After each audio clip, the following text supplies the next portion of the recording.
Hello everyone, আসসালামু আলাইকুম। সবাইকে স্বাগতম রান্নাঘর শারমিন আক্তার কিচেন ব্লগে।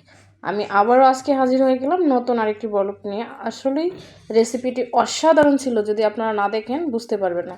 এটা আমার ছিল বাঁধাকপির একটা রেসিপিটা খুবই দূরদূরান্ত স্বাদ ছিল। আমি এই বাঁধাকপির ভিতরে আসলে ওই জায়গাটা দিতে আমি ভুলে গেছিলাম। আগে করছিলাম, ভাবছিলাম ভিডিও করবো, তবে আসলে রেসিপিটা ট্রাই করে আমার কাছে খুবই ভালো লাগছিলো। পরে আমি কই না, যতটুকু আছে এতটুকু রেসিপিটা তৈরি করি। আমি এটার ভিতরে দিয়েছি মুরগির মাংস, আর সাথে ছিল আলু, পেঁয়াজ, এগুলো একসাথে কষলাইয়া একটা পুর তৈরি করেছি। তারপরে ওইটা আমি মুরগির মাংসটা সিদ্ধ করে নিয়েছি, বুঝছেন। আপনারা আবার সিদ্ধ না করা ছাড়া দিবেন না, আর ওই তেলের কড়াইয়ের মধ্যেও দিতে পারবেন। আমি এটার ভিতরে দিয়ে সামান্য বেসনের মধ্যে চুবিয়ে আমি এটাকে দেখেন এই যে তেলের উপরে দিচ্ছি, এখন উল্টাই নিচ্ছি।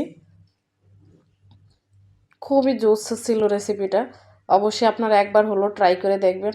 অসাধারণ, খেতে খুবই মজাদার ছিল। যারা একবার খেয়ে নেবেন বারবার খেতে মন চাইবে এই রেসিপিটা, একবার বানিয়ে দেখেন।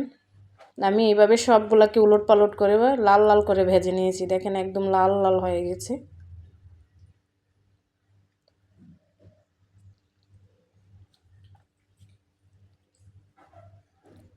আমার এগুলা হয়ে গেছে, আমি এগুলা একটা জায়গার মধ্যে নামিয়ে নিচ্ছি। আমি এগুলা নামিয়ে আবার এক এক করে বা আরও কিছু ছিল এগুলা দিয়ে নিব। দেখেন আমি আবার সেম পদ্ধতিতে এগুলোকে ওই বেসনের মধ্যে চুবিয়ে দিয়ে দিচ্ছি।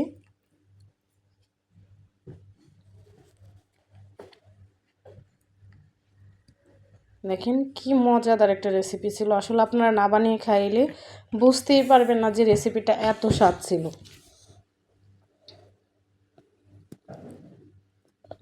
বেসনটা বেশি গাঢ় করে গুলবেন না, হালকা একটু পাতলা হলে বেসনটা, তাহলে রেসিপিটা আরও একটু ভালো লাগবে।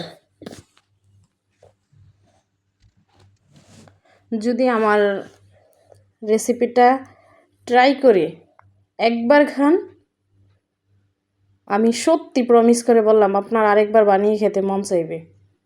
আপনি একবার খেয়ে দেখেন বানিয়ে বাসার মধ্যে এই রেসিপিটা বাঁধাকপি দিয়ে।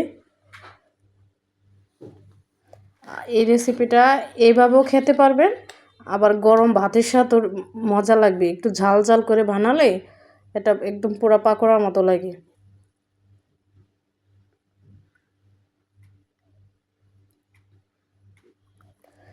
আমার এইভাবে সবগুলা হয়ে গেছে, আমি এক এক করে নামিয়ে নিছি। দেখেন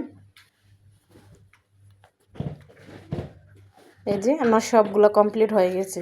যদি আমার ভিডিওটা ভালো লাগে প্লিজ সবার কাছে অনুরোধ রইল আমার চ্যানেলটা সাবস্ক্রাইব করে দিবেন, একটা লাইক দিয়ে আমাকে উৎসাহিত করবেন যাতে আরেকটা রেসিপি নিয়ে আসতে পারি। আল্লাহ হাফেজ।